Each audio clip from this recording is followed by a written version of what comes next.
အတိတ်ဘဝကအတူတူဘဝနေခဲ့ကြတယ်ဆိုလို့ရှိရင်လူတွေဟာ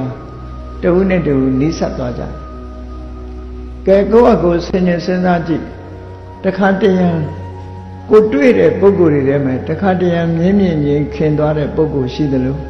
တခါတခါမြင်နာနဲ့အမြင်ကတ်တဲ့ပုဂ္ဂိုလ်မျိုးတွေလည်းရှိတယ်ပေါ့အဲ့ဒီမှာနောက်ကြောင်းရှိတတ်တယ်ဆိုတာတတိထားဖို့ပေါ့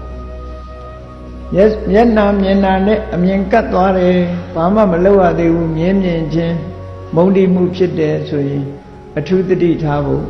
အဲ့ဒီပုဂ္ဂိုလ်နဲ့အတိတ်ဘဝတုန်းကယဉ်ညိုးရှိခဲ့တယ်ဆိုတာတတိထားဖို့လိုအပ်တယ်ပေါ့အဲ့ဒီယဉ်ညိုးမျိုးကိုခုတည်တတ်တဲ့ဘဝမှာဖြောက်ဖို့လိုအပ်တယ်ဟောဆက်လက်ပြီးတော့သူ့ပုံမှာအမြင်ကပ်မနေကြဘူးပေါ့တခါလူတယောက်မြင်တာနဲ့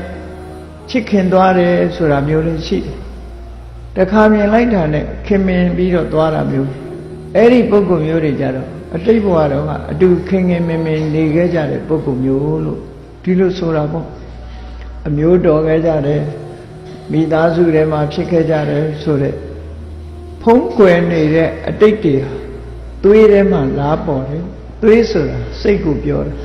လူရဲ့စိတ်ထဲမှာလာပြီးတော့ပေါ်လာတတ်ကြတယ်ပေါ့အခုဒီတထေးသမီးလေးဟာလေသူကတထေးအိမ်မှာတထေးသမီးအနေနဲ့ဖြစ်တယ်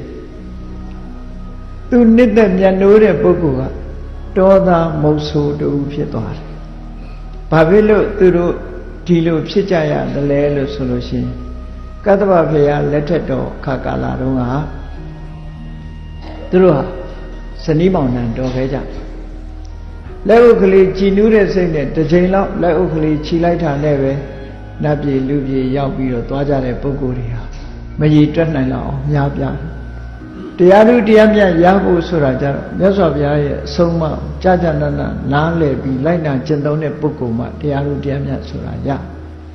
သို့တော်လည်းပဲမြတ်စွာဘုရားနဲ့ပတ်သက်ပြီးပုဂ္ဂိုလ်တိုင်း